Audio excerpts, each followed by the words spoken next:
कार्तिक मास महत्तम अध्याय 8। श्री कार्तिक स्वामी की जय। ओम नमो नारायण। 8वां अध्याय। नारद जी ने कहा, हे राजन, अब मैं कार्तिक मास के इस व्रत के उद्यापन की विधि बताता हूँ। ध्यान पूर्वक सुनिए। कार्तिकों को चाहिए कि कार्तिक मास में शुक्ल पक्ष की चतुर्दशी को व्रत को संपूर्ण फल की प्राप्ति के लिए तथा विष्णु की प्रसन्नता के लिए उद्यापन करे। तुलसी के ऊपर चंदवा बनावे, बंधन बार एवं फूलों से सुसज्जित करे, चंवर से सुशोभित मंडप बनावे, चारों दरवाजों पर मिट्टी के बने हुए पुण्यशील, सुशील, जय और विजय 4 द्वारपालों को अलग अलग बैठावे। तुलसी की जड़ में 4 रंगों द्वारा सर्व तो भद्र चक्र बनावे। इसके ऊपर पंचरत्न नारियल रखे और शुद्ध वस्त्र से कलश को ढके। फिर भगवान विष्णु का पूजन करे। द्वादशी को भगवान विष्णु जागे थे। त्रयोदशी को देवताओं ने उनके दर्शन किए थे। चतुर्दशी को देवताओं ने उनका पूजन किया था। इसीलिए भगवान के उद्यापन विधि की जाती है। उस दिन संयम तथा शांत चित्त से व्रत करना चाहिए। अपने गुरु की मूर्ति बनाकर षोडश मात्रिका 4 तथा विदित्व नैवेद्य आदि से भगवान का पूजन करें। विधि प्रकार के वेद्यों के साथ कार्तिक करता हुआ उस रात्रि में जागरण करे। जो प्राणी श्रद्धा पूर्वक भगवान का कीर्तन करते हैं उन लोगों के 100 जन्मों के पाप धुल जाते हैं।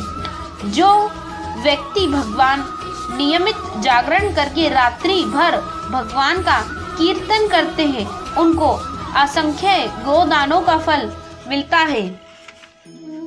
जो लोग भगवान की मूर्ति के सामने नृत्य करते हैं उनके अनेकों जन्मों के एकत्रित पाप नष्ट हो जाते हैं। जो लोग भगवान के समीप बैठकर कीर्तन करते हैं और बंसी आदि बजाकर भक्ति को प्रसन्न करते हैं और भक्ति से रात्र भर जागरण करते हैं उसे करोड़ों तीर्थों का फल मिलता है। पूर्णमासी को अपनी पत्नी सहित वेद पठी ब्राह्मणों को या केवल एक ही श्रेष्ठ ब्राह्मण को उसकी पत्नी सहित बुलावे और उन्हें खीर आदि का मधुर भोजन करावे, यथाशक्ति दक्षिणा देवे, क्योंकि पूर्णमासी को ही भगवान ने अपने भक्तों को वरदान दिया था और मत्स्य रूप धारण किया था। अतः एवं उस दिन जो दान, हवन, जाप आदि भगवान विष्णु के नियमित किया जाता है वह अक्षय फल का देने वाला होता है। इसीलिए व्रती 3 या 1 ब्राह्मण को स्वप्निक सामर्थ्य अनुसार भोजन करावे। उन ब्राह्मणों को अपनी सामर्थ्य के अनुसार दक्षिणा देकर प्रणाम करे। बाद में भगवान विष्णु की पूजा करके अन्य देवता तथा तुलसी, कपिला, गाय का पूजन करे। व्रत की कथा सुनने वाले गुरुजन तथा उपरोक्त ब्राह्मणों को वस्त्र, आभूषण आदि से पूजन करके उनसे क्षमा प्रार्थना करे। प्रार्थना के मंत्र का अर्थ यह है, आप सब लोगों की अनुकंपा से मुझ पर भगवान सदा प्रसन्न रहे। इस व्रत को करने से मेरे 7 जन्मों के किए हुए पाप नष्ट हो जाएं और मेरी संतान चिरंजीवी होवे। इस पूजन के द्वारा मेरी सभी इच्छाएं, मनोकामनाएं पूर्ण हो। मेरे मृत्यु होने के बाद मुझे अतिशय दुर्लभ विष्णु लोक प्राप्त हो।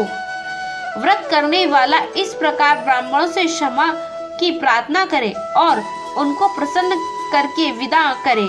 पूजन की सारी वस्तुओं के साथ गाय भी गुरु को दान में दे। तत्पश्चात घर वालों को और मंत्रियों के साथ स्वयं भोजन करे। कार्तिक माघ मास के उद्यापन के नियम इस प्रकार बताए गए हैं। जिस तरह से जो प्राणी कार्तिक मास का व्रत और उद्यापन करता है, पाप रहित होकर मनवांछित मनोकामनाओं को प्राप्त करता है। श्री कार्तिक स्वामी की जय।